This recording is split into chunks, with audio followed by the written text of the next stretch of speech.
Welcome to Pallavi TV. మనం చూస్తున్నాం రాష్ట్రంలో జూబ్లీహిల్స్ ఎమ్మెల్యే మాగంటి గోపీనాథ్ అకాల మరణంతో జూబ్లీహిల్స్కు ఉప ఎన్నిక రాబోతున్నది.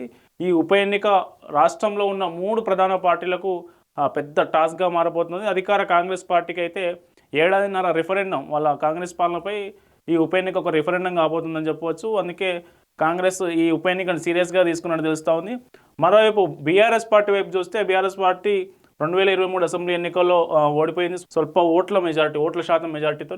దాని తర్వాత జరిగినటువంటి కంటోన్మెంట్ ఉప ఎన్నికలో ఓడిపోవడం జరిగింది. పార్లమెంటు ఎన్నికల్లో కూడా ఆ పార్టీకి ఒక సీట్ కూడా రాలేదు. అట్లాంటి సందర్భంలో ఈ ఉప ఎన్నిక సిట్టింగ్ స్థానం కోసం ఆ పార్టీ కూడా శాయశక్తుల పోరాడి గెలుచుకునేందుకు సిద్ధమవుతుంది. దాంతోపాటు బీజేపీ విషయానికి వస్తే బీజేపీ రాష్ట్ర అధ్యక్షుడు కేంద్ర మంత్రి కిషన్ రెడ్డి సికింద్రాబాద్ ఎంపీగా ఉన్నారు. ఆయన సెగ్మెంట్ పరిధిలోనే ఈ జూబ్లీహిల్స్ ఉప ఎన్నిక రాబోతుంది కాబట్టి ఆయనకు కూడా బీజేపీ పార్టీకి కూడా ఈ ఉప ఎన్నిక కీలకంగా కాబోతుందని చెప్పవచ్చు.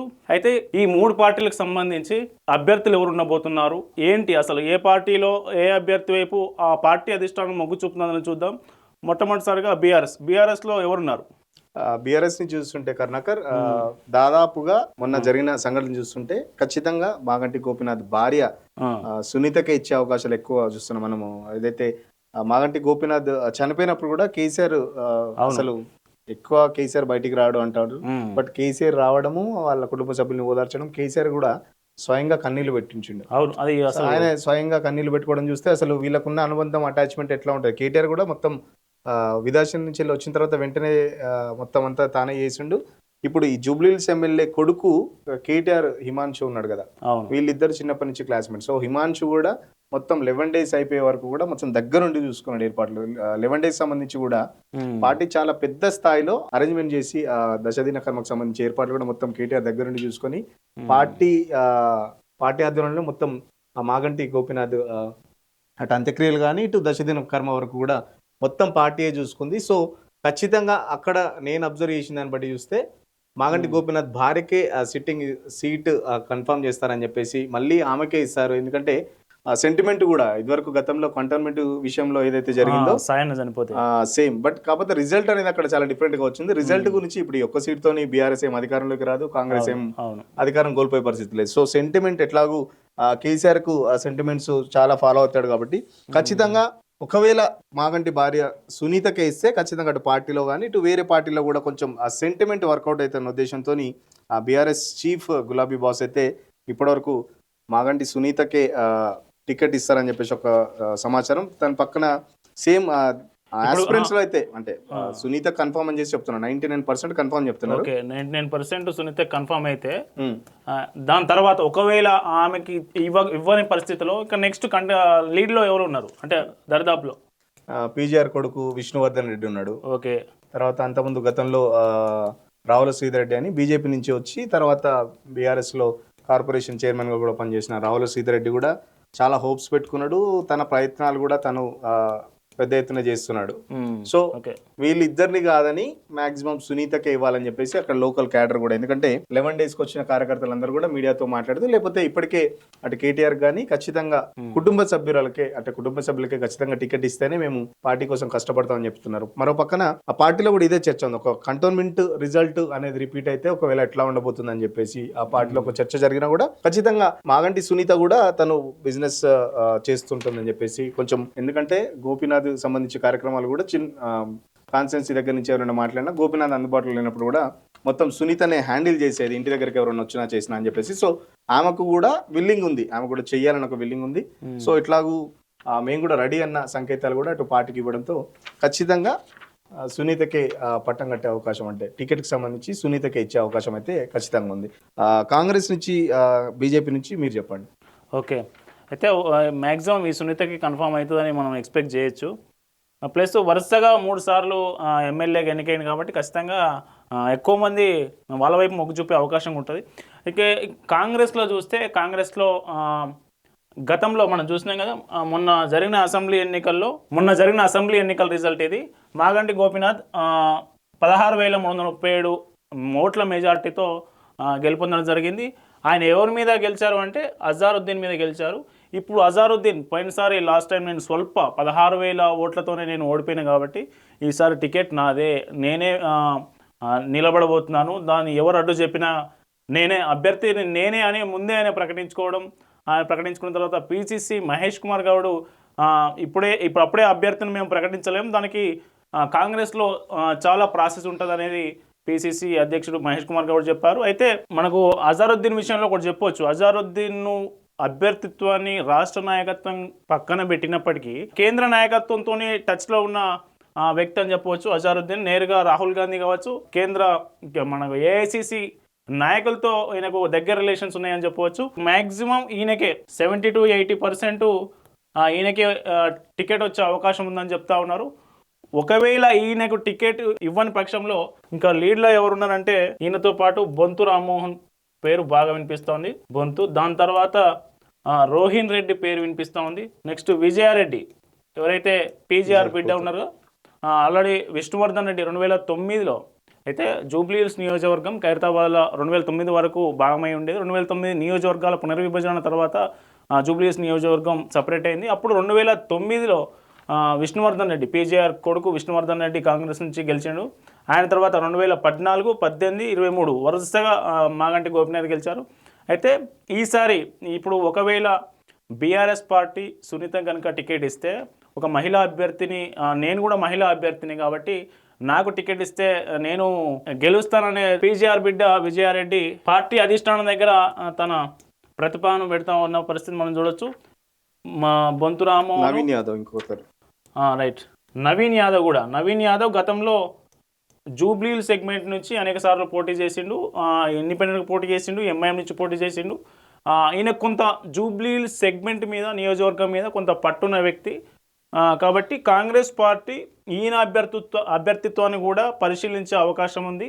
అది అజారుద్దీన్కు టికెట్ ఇవ్వకపోతే. నలుగురు అనుకున్నాం కదా, ఇంకా ఉన్నారు చాలామంది, కానీ మనకు ఈ ఫిరోజ్ ఖాను, అజారుద్దీన్ వీళ్ళు టికెట్ అడుగుతున్నది ఎందుకు అంటే, హైదరాబాద్లో మనకు ఒక్కరు కూడా మైనారిటీ మంత్రి లేరు, మంత్రివర్గంలో మైనారిటీకి సంబంధించిన వ్యక్తులు ఎవరు లేరు కాబట్టి ఖచ్చితంగా ఇప్పుడు నువ్వు అన్నట్టు ఫిరోజ్ ఖాన్ కానీ లేకపోతే అజారుద్దీన్, ఇద్దరిట్లో ఎవరు గెలిచినా మైనారిటీ కోర్టులో ఖచ్చితంగా మంత్రి హైదరాబాద్ కి సంబంధించి మినిస్టర్లు ఎవరు లేరు, హైదరాబాద్ సంబంధించి ఎవరికి అకామిడేట్ చేయలేదు. సో రెండు ఒకటే దెబ్బకు రెండు పిట్టలు అంటే ఇటు మైనార్టీని ప్లస్ ఇటు హైదరాబాద్ని కూడా రెండు కవర్ చేయడానికి మనకు ఆస్కారం ఉంటుంది. పోతేగా బీజేపీ నుంచి వెళ్ళి లంకల దీపక్ రెడ్డి, బీజేపీ సెంట్రల్ జిల్లా అధ్యక్షుడు, రీసెంట్గానే బీజేపీ సెంట్రల్ జిల్లా అధ్యక్షుడు ఇచ్చాడు. ఇతరు గతంలో జూబ్లీహిల్స్ నుంచి పోటీ చేయడం జరిగింది.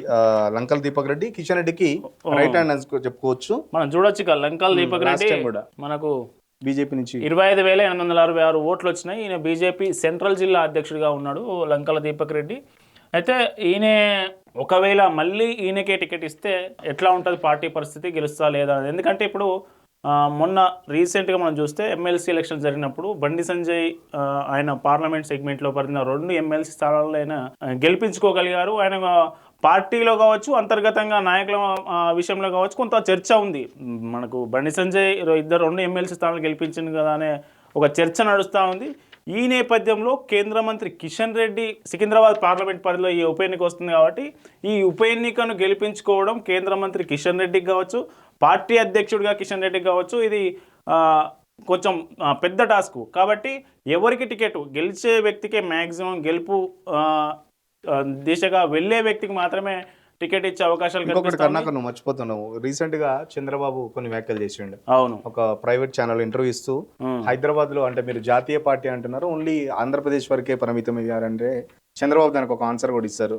త్వరలో మేము ఇక్కడ కూడా పోటీ చేస్తాం, తెలంగాణలో కూడా పోటీ చేస్తామంటే. సో ఈ ఉప ఎన్నికను వాళ్ళు ఖచ్చితంగా తీసుకుంటారు. ఎందుకంటే హైదరాబాద్ లో చాలా మంది ఆంధ్ర ఓటర్స్ ఉంటారు. అంటే ఈ స్పెషల్ ఈ కాన్స్టిట్యూన్సీ సంబంధించి ఆంధ్ర ఓటర్లు తక్కువ ఉన్నా, సో ఇక్కడ చూసుకుంటే మనకు బీజేపీ, టీడీపీ, జనసేన కూడా జనసేన కూటమి అభ్యర్థి అనేది కూడా ఇక్కడ ఇప్పటికే మన కిషన్ రెడ్డి కూడా దీనికి సంబంధించి ఆల్రెడీ మన విజయవాడకి వెళ్ళినప్పుడు కూడా కిషన్ రెడ్డి చంద్రబాబుతో భేటీ, ఎస్పెషల్లీ ఈ జూబ్లీహిల్స్ కి సంబంధించి ఎట్లా ఉండబోతుందని చెప్పేసి వాళ్ళు సంబంధించి చంద్రబాబు చేసిన దాని తర్వాత వాళ్ళ మద్దతు కూడా తెలుపుతారని చెప్పేసి కిషన్ రెడ్డి కూడా వెళ్ళి కలవడం జరిగింది. సో ఫస్ట్ ప్రయారిటీ మాత్రం బీజేపీ లంకల్ దీపక్ రెడ్డి అయితే చూస్తుంది. ఎందుకంటే కిషన్ రెడ్డికి ఇతను బాగా రైట్ హ్యాండ్, సెంట్రల్ జిల్లా అధ్యక్షుడుగా ఉన్నాడు, ఇప్పుడు కొంచెం ఫైనాన్షియల్ గా కూడా గట్టిగా ఉన్నాడు. సో అధికార కాంగ్రెస్ పార్టీని ఢీకొట్టాలంటే ఖచ్చితంగా ఇటు బీఆర్ఎస్ వర్కింగ్ అంటే బీఆర్ఎస్ సిట్టింగ్ సీట్ కాబట్టి మాగంటి కూడా మంచి ఫైనాన్షియల్ గా ఉన్నవాడు కాబట్టి ఖచ్చితంగా లంకల దీపక్ రెడ్డి అయితే ప్రధానంగా వినిపిస్తున్నది. ఇంకొకటి కిలారి మనోహర్, ఇతను మాజీ కార్పొరేటర్ కిలారి మనోహర్. ఇంకొకరు కీర్తిరెడ్డి, జూటూరు కీర్తిరెడ్డి, వి పద్మ. బీజేపీ నుంచి కూడా 4-5 ఉన్నారు, కానీ వీళ్ళు ప్రధానంగా. అయితే ఇక్కడ కనుక మనం చూస్తే ఒకవేళ సునీతను బరిలోకి దింపి ఇక్కడ కాంగ్రెస్ కూడా ఒక మహిళని అభ్యర్థిగా పెడితే బీజేపీ కూడా ఇద్దరు పేర్లు పరిశీలిస్తుంది. ఇక్కడ జూటూరు కీర్తిరెడ్డి, బీజేపీ నాయకురాలు జూటూరు కీర్తిరెడ్డి కావచ్చు, పద్మ కావచ్చు, డాక్టర్ పద్మ కావచ్చు, వీళ్ళిద్దరి అభ్యర్థిత్వాన్ని పరిశీలించే అవకాశం ఉందని చెప్పవచ్చు. మొత్తానికి ఒకవేళ బీజేపీ, టీడీపీ, జనసేన ఏదైతే కూటమి అలయన్స్ కనుక వాళ్ళ ఉమ్మడి అభ్యర్థిగా ఎవరైనా పెడితే మాత్రం అభ్యర్థి వేరే అయ్యే అవకాశం ఉంది, వేరే సంబంధించి. ఎందుకంటే మాగంటి గోపీనాథ్ టీడీపీ నుంచి వచ్చిన వ్యక్తి, ప్లస్ జూబ్లీహిల్స్ ఏరియాలో జనసేన కావచ్చు, టీడీపీ కావచ్చు, అటు ఖమ్మం దాదాపు 40,000 మంది కమ్మ ఓటర్లు ఉన్నారు జూబ్లీహిల్స్ కాన్స్టిట్యున్సీలో. ప్లస్ మనకు మైనార్టీ ఓట్ల శాతం కూడా 1/3 ఓటు బ్యాంక్ మైనార్టీలో ఉంటుంది. కాబట్టి ఒకవేళ బీజేపీ, టీడీపీ, జనసేన పోటీ చేస్తే ఖచ్చితంగా ఈ కమ్మ ఓటర్లను దృష్టిలో పెట్టుకొని వీళ్ళు అభ్యర్థిని ప్రకటించే అవకాశం ఉందని చెప్పవచ్చు. అయితే ఇది అభ్యర్థులకు సంబంధించి ఆయా పార్టీలు ఏ అభ్యర్థికి ఎట్లా ఇస్తారనేది. ఇంకొక విషయం ఏం చెప్పుకోవాలంటే కాంగ్రెస్ కూడా ముగ్గురుతోని ఒక కమిటీ వేసింది. హైదరాబాద్కి సంబంధించి పొన్నం ప్రభాకర్, వివేక్, ఇంకొక మంత్రి, దాదాపు 3 మంత్రులతోని జూబ్లీహిల్స్ ఉప ఎన్నికకు సంబంధించి ఒక కమిటీ అయితే వేసింది. ఆ కమిటీ ఈ ఉప ఎన్నికను గెలిపించడం, ఉప ఎన్నికలో అభ్యర్థిని సెలెక్ట్ చేయడం, ఈ ఉప ఎన్నికకు సంబంధించి అన్నీ తామై చూసుకోవడానికి ఈ 3 మంత్రులతో ఒక కమిటీ అయితే నియమించిందని చెప్పవచ్చు. ఇక ఈ ఎన్నిక ఎప్పుడు జరగబోతుందనే విషయాన్ని కనుక మనం చూసినట్టయితే ఈ ఎన్నిక సాధారణంగా ఏ ఉప ఎన్నిక అయినా కానీ 6 నెలల్లోపు మళ్ళీ ఎన్నిక పెట్టి నిర్వహించాల్సి ఉంటుంది. అయితే అప్పుడే మన దేశంలో చూస్తే రాష్ట్రంలో ఎక్కడ ఉప ఎన్నిక బైపోల్స్ ఉన్నా కానీ నెక్స్ట్ జరిగే ఏదైనా ఎన్నికలు ఉంటే వాటితో కలిపి ఈసీ నిర్వహించే సాంప్రదాయం ఇప్పటివరకు కొనసాగుతూ వస్తుంది. అయితే ఇప్పుడు నెక్స్ట్ ఈ ఇయర్ జరిగే ఎన్నికలు ఏమున్నాయి అంటే బీహార్ ఎలక్షన్స్ ఉన్నాయి. అవి నవంబర్ 22 లోపు నిర్వహించాలి. నవంబర్ 22 లోపు నిర్వహించాల్సి ఉంటుంది. ఈ నవంబర్ 22 లోపు బీహార్ ఎన్నికలు నిర్వహించాలి. కాబట్టి మనకు ఈ జూబ్లీహిల్స్ ఉప ఎన్నిక కూడా మనకు ఇప్పుడు June, July, August, September, October, November లోపు 6 నెలలు దాటదు. కాబట్టి జూబ్లీహిల్స్ ఉప ఎన్నిక కూడా నవంబర్ నెలలోనే ఉంటుంది. బీహార్ అసెంబ్లీ ఎన్నికలతో పాటే జూబ్లీహిల్స్ ఎన్నిక కూడా ఉండబోతుందని తెలుస్తూ ఉంది. కాబట్టి 3 పార్టీలకు దాదాపు 4 నుంచి 5 నెలల సమయం ఉంది. వాళ్ళు ప్రచారం చేసుకోవడానికి కావచ్చు, అభ్యర్థులను ఎంపిక చేసుకోవడానికి కావచ్చు. మళ్ళీ ఏ పార్టీ ముందుంటుంది ఈ ప్రచారంలో, ఏ పార్టీ విజయ తీరాలకు చేరుతుందో వేచి చూడాలి.